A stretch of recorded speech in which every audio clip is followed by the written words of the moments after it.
Chapter 12. The Breach. Luke didn't remember choosing the church. He remembered rain and streetlight glare, the taste of metal in his mouth, a fence post under his hands. Then the world slipped, like someone turned the volume down on his thoughts. Now he was underground. Stone pressed close on both sides, wet and cold. The ceiling hung low. Water dripped somewhere ahead in a slow rhythm. The air smelled faintly of candle wax and old incense, and under that, damp iron and coal grit. Luke stood still, breath coming fast, his bare feet on slick stone. His mind tried to find a starting point and couldn't. It kept reaching and coming up empty. He looked down. Dirty, pale yellow polo, mud on the hem, tan pants dark at the knees. His arms were scraped. Blood washed thin across his heel, pinked out by moisture. Blood. His stomach rolled. A high ring filled his ears. Go back, a part of him thought. Luke shifted as if to turn, and sickness hit him hard. Pressure built behind his eyes, sharp and fast, like the tunnel itself hated the idea of him moving the wrong direction. Luke grabbed the wall. His fingers slipped on wet stone, then caught in a crack. He froze there, trembling, breathing through his mouth until the pressure eased. Forward, his body seemed to say. Luke took one step. The pressure softened. Another step, softer. Relief had a direction. Luke hated that. He moved down the passage because stopping hurt more than walking. Candle niches appeared at measured intervals, each flame small and controlled. The light didn't travel far, it just carved the shadows into shape. The tunnel widened ahead. Luke blinked into a larger pocket of candlelight and saw a man standing there, just outside the brightest pool. Young, pale, handsome in a way that didn't belong underground. He wore an old naval coat with brass buttons that caught the candlelight. The man watched Luke like he'd been expecting him. Luke tried to speak. His tongue felt heavy. "Where am I?" Luke managed. The man stepped closer, calm. "Where you were always going," he said. Luke swallowed. "Who are you?" The man held Luke's gaze. "Roderic Printz," he said. "You can call me Roderic." Luke's knees went weak. He sank to the stone like his body had been waiting for permission to quit. Roderic didn't rush to help him up. He simply watched, patient as the drip of water in the dark. 10 minutes later, at the Mercer house, Elliot Mercer stood under his chandelier like it was a courtroom and he was losing. His shoes jacket was still on, his collar was open, his hands were clenched tight enough to ache. Behind him, Luke's mother stood near the bottom of the stairs, barefoot in a robe she hadn't tied properly. She held Luke's socks in one hand and his shoes in the other, like if she kept them close, he would come back to fill them. Captain Dane stood at the foyer table with a map spread out. Detective Harris was beside him, pen poised. "He's not a child," Dane said. "He can walk off." Elliot snapped his head toward him. "My son can't remember his own name." Dane didn't flinch. "We can still find him. We're putting units out." "I don't need units. I need Luke." Harris cleared his throat. "We have a last confirmed sighting. Church people saw him behind the church near the annex side path. He looked disoriented." "Annex," Elliot repeated, disgusted. "So he was at the church?" "Near it," Harris said quickly. "Behind it, the side path by the annex doors." Dane lifted his radio. "Dispatch, start units at the church annex perimeter. Quiet approach, lights low, keep traffic off the path." The radio crackled back with acknowledgments. A calm voice cut in from the doorway. "Elliot."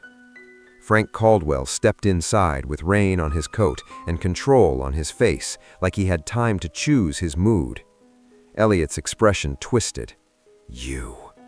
Caldwell didn't argue. He didn't defend himself. His eyes went past Elliot to Luke's brother. "Lucy," Caldwell said, smooth and familiar. Lucy didn't move. She lifted her chin, still holding Luke's shoes like proof. "If you have a theory," Lucy said, "I want to hear it in the same room." Caldwell nodded once. "Fair." He stepped closer to the map without touching it, careful not to look like a man taking over. If Luke is confused, floodlights and uniforms will spook him. He'll run. He'll bolt for the first clear line he recognizes. The hospital road is lit and straight. Dane's eyes stayed on the map. "We cover both." "Of course," Caldwell said. "Just don't corner him. Don't make him feel hunted." Elliot's jaw flexed. He didn't look at Lucy. He didn't look at Dane. He looked at Caldwell. "Fix this," he said. Caldwell met his eyes. "I'm here," he said. "We'll bring him home." Dane lifted his radio again. "Move." And Woodborough PD started to move, loud and visible, searching the wrong skin of the world. Across town, Marlene drove until the streets felt like a grid carved into her skull. Grant was suspended, Luke was missing, Dane was running the scene, Caldwell was in Elliot's house. She didn't have a good feeling about any of it. She cut past the diner on instinct. In the spill of light, wet boot prints crossed the sidewalk and headed toward the church road. A fine black grit clung in the grooves. Coal. Marlene's stomach tightened. Pinegrove was coal. The old mine was coal, and coal didn't show up on Main Street by accident. She drove hard for the church. If Grant was anywhere tonight, he was following the only lead that mattered. Grant stood at the payphone beside the church lot, coins cold in his palm. He didn't have a patch, he didn't have a radio, he had a lead from a dying old woman and a church that looked too quiet. He dialed Marlene because she was the only line he trusted. She picked up fast. "Grant." "I'm at the church," he said. "I'm going inside." "No," Marlene said, and then she exhaled like it hurt. "Grant, Luke is missing." Grant went still. "What?" "Gone from the Mercer house," Marlene said. "Church people saw him behind the church near the annex side path, barefoot, pale yellow polo, tan pants. They said he looked demented, Grant, eyes empty, not responding right." Grant's breath stalled. "Barefoot," he said. The word came out rough, like it scraped on the way up. His eyes went wet. He didn't blink it away in time. A tear slid down his cheek, and he let it, because fighting that would take energy he needed elsewhere. "Who's running it?" he asked. "Captain Dane.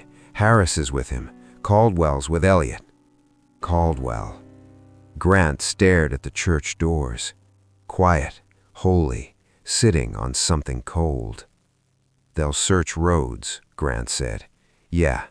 Then Luke won't be on the roads," Grant said. "He'll be where the roads don't reach." Marlene paused. "Grant, what are you thinking?" Grant swallowed once. His voice came out low, broken at the edges. "I'm thinking the old woman didn't send me here for nothing," he said.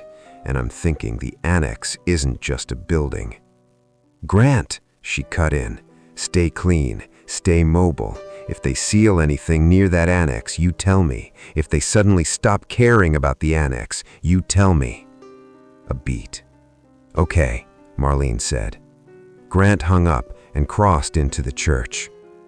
He moved straight to the altar.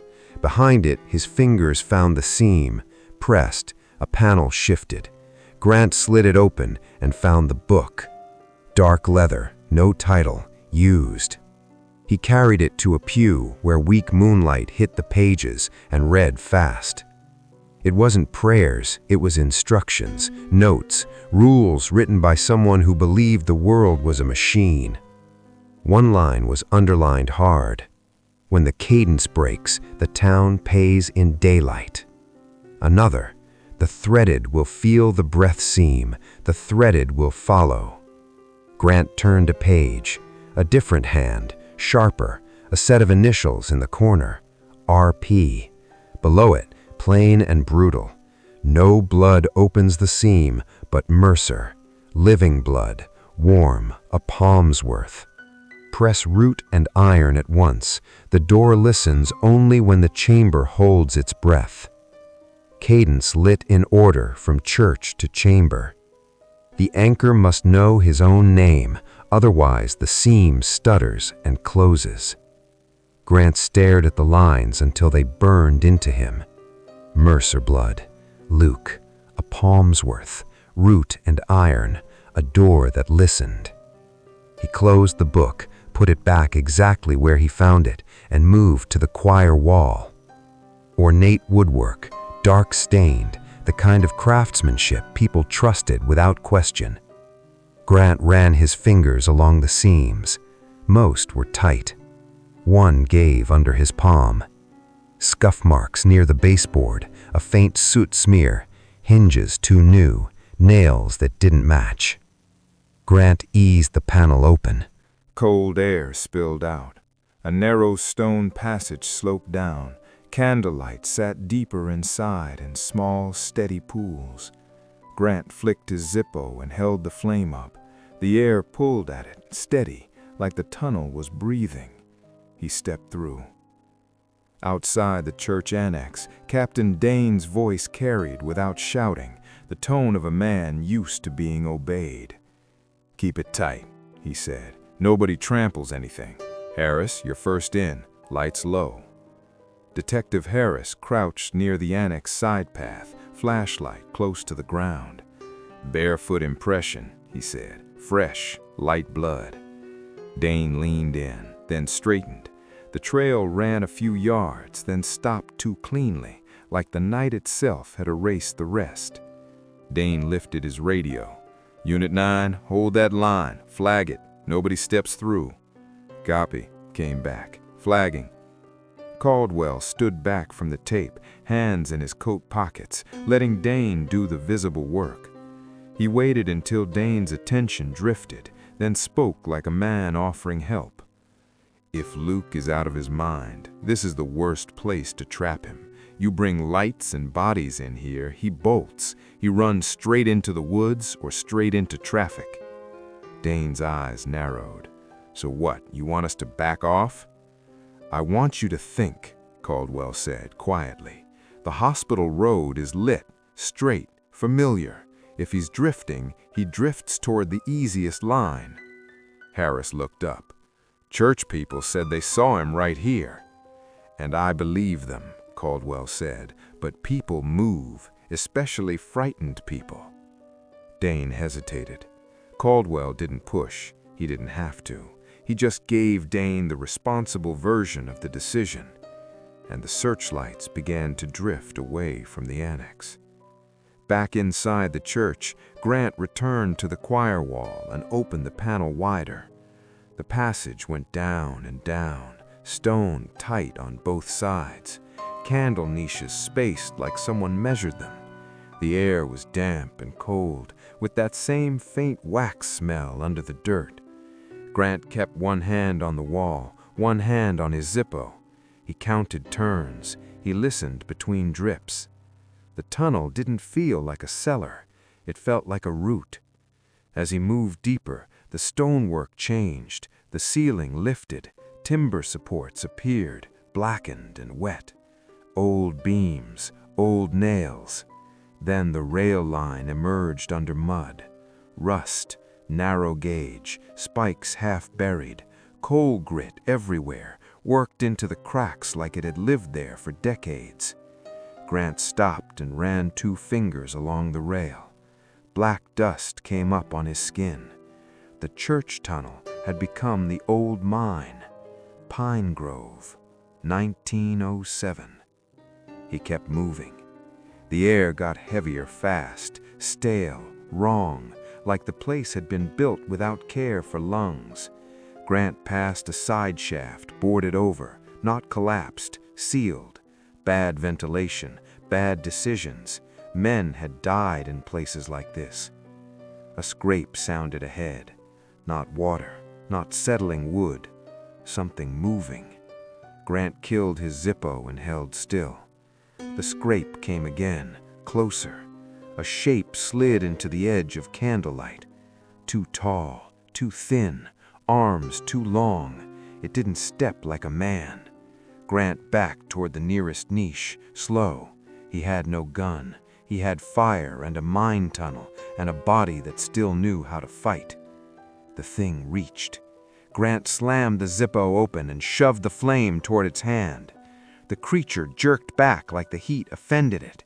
Not panic, instinct. A second shape moved behind it. Grant didn't wait. He snatched a loose rail spike from the mud and swung hard into the first one's shoulder. It hit dense. The thing reeled but didn't fall. Hands grabbed Grant from the side. Cold grips, too many. They weren't trying to kill him. They were trying to take him. A grip tightened around his throat. Grant clawed at stone, boots sliding, lungs choking on stale air. His vision narrowed. Sound dropped until it was just his pulse and the wet rasp of breath. Then his head filled with a voice that wasn't in the tunnel. Grant. Grant's eyes widened. The candlelight stretched. The mind blurred. He blinked, and the world changed. He stood in a chamber under living roots, thick roots pressed into stone, holding the ceiling like ribs. Candles burned at careful distances, like boundaries. A book lay open on a flat rock. Dark leather, no title. In the corner of the page, R.P. Grant leaned over it and read fast, hungry. No blood opens the seam but Mercer, living, warm, a palm's worth. Root and iron together, cadence lit in order. Anchor must know his own name. Grant's stomach turned. Luke wasn't just missing. Luke was a key. A shadow stood beyond the candles, young, pale, naval coat, brass buttons catching flame. Grant couldn't make out more before the chamber snapped away. He hit wet stone hard back in the mine, gasping. The grips on him had hesitated, like something had interrupted the moment. Grant drove the rail spike into the nearest candle niche. Wax spilled, flame flared up brighter for a second. The nearest shape recoiled. Grant used the opening and ran. He followed the rails deeper until his lungs burned and the air tasted dead. Then he saw it. A pale yellow tear of fabric snagged on a splintered beam. Grant yanked it free. Damp, fresh, a piece of polo shirt. Grant's heart slammed. "Luke!" he called, and his voice cracked in the stale air. Down in the root chamber, Luke heard it. Not like a memory. Out loud, thin and distant, carried through stone and roots, like the place wanted him to know. Luke's eyes fluttered open. Roderic Printz sat beside him, calm as ever, watching Luke like a man watching a lock. Luke's mouth moved before he could stop it. "Grant!" Luke whispered. Roderic's gaze sharpened. "No," Roderic said, quiet but absolute. "Not him." Luke's chest tightened. Something warm surged up through the fog, bright and sudden. A hospital bed, a man leaning close, Grant's voice low, steady, a kiss that anchored Luke to his own body, the smell of Grant's skin and soap and smoke, real enough to hurt. Luke's eyes filled. Roderic touched Luke's temple with 2 fingers. The warmth slammed shut. Luke gasped like air had been stolen. Roderic's voice stayed calm. "You're threaded," he said. "You reach when you shouldn't." Luke fought to breathe. "How did I get here?" "You walked," Roderic said. "Your blood knew the way." Luke shook his head weakly. "Why me?" Roderic watched him for a long beat.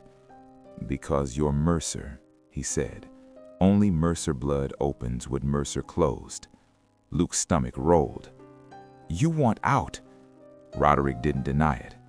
"I want the door," he said, "and you are the door's language." Luke's hands twitched. He tried to pull away. The pressure behind his eyes rose again. Roderic pressed harder. Luke pushed back by accident, like a drowning man kicking, and something tore loose. A memory that wasn't Luke's. For a heartbeat, the chamber filled with another night. A man in a naval coat on the edge of Pinegrove, lantern light shaking, human eyes, a real heartbeat behind them. Roderic Printz. Then another man stepped into view. Dark coat, hard hands, a look that held restraint like a weapon. Lionel Mercer. Luke felt the shape of it, a pattern, a repeat, a touch in the trees, a theft, a face going blank by degrees. Then the heart tree, massive, wrong in a forest of pine, roots like ribs, a stone seam with an iron ring set into it. Lionel Mercer's palm bleeding. Lionel pressed blood to root and iron at once.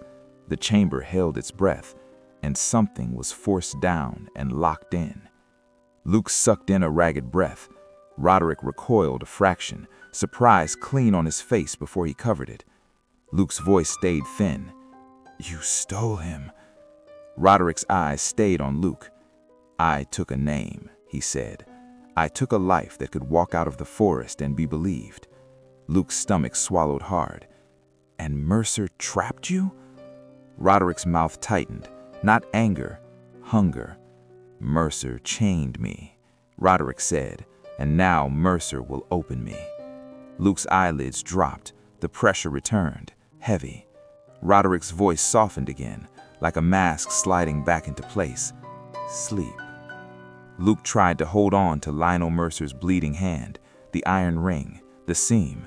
Grant's voice echoed once more in the distance. "Luke!" Luke reached for it, instinctively. Roderic shut it down. The last thing Luke felt before the dark took him was that the door under the tree was listening and waiting.